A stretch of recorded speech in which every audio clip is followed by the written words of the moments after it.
زندگی کے امتحان سے ایک نہ ایک دن ہر انسان کو گزرنا پڑتا ہے۔ کبھی درد ملتا ہے، کبھی مشکل، تو کبھی لوگ نہیں سمجھ پاتے۔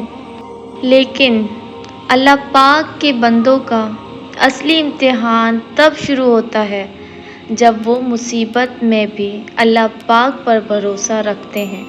قرآن مجید میں اللہ پاک فرماتے ہیں، ان اللہ مع الصابرین، بے شک اللہ صبر کرنے والوں کے ساتھ ہے۔ یہ سورہ بقرہ کی آیات نمبر 153 ہے۔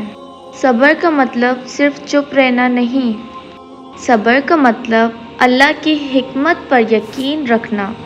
یہ یاد رکھیں، جو چیز ہم سے چھن جائے اس چیز کی جگہ اللہ پاک بہترین چیز عطا فرماتے ہیں۔ سبحان اللہ۔ بس اس وقت کا انتظار ہوتا ہے جس وقت وہ آپ کو بہترین چیز عطا کرے۔ اس لیے آپ پریشان نہ ہوئیں، آپ اس وقت کا انتظار کریں جو وقت آپ کے لیے بہت زیادہ قیمتی ہے، اور وہ قیمتی وقت آپ کے صبر کا صلہ ہوگا۔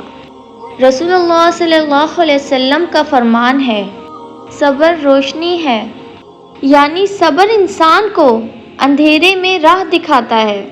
اگر آپ زندگی میں کسی مشکل سے گزر رہے ہیں تو یاد رکھیے، آپ اکیلے نہیں ہیں، آپ کا رب آپ کے ساتھ ہے۔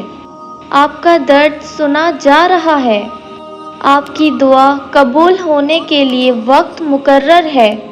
اس لیے گھبرائیے مت، رونے سے پہلے اللہ سے باتیں کیجیے۔ لوگوں کے پاس شکایت لے جانے کے بجائے رب کے آگے سر جھکائیے۔ انشاءاللہ آپ کی زندگی میں آسانیاں ضرور آئیں گی۔ بس صبر رکھیے، شکر کیجیے اور اللہ پر توکل رکھیے۔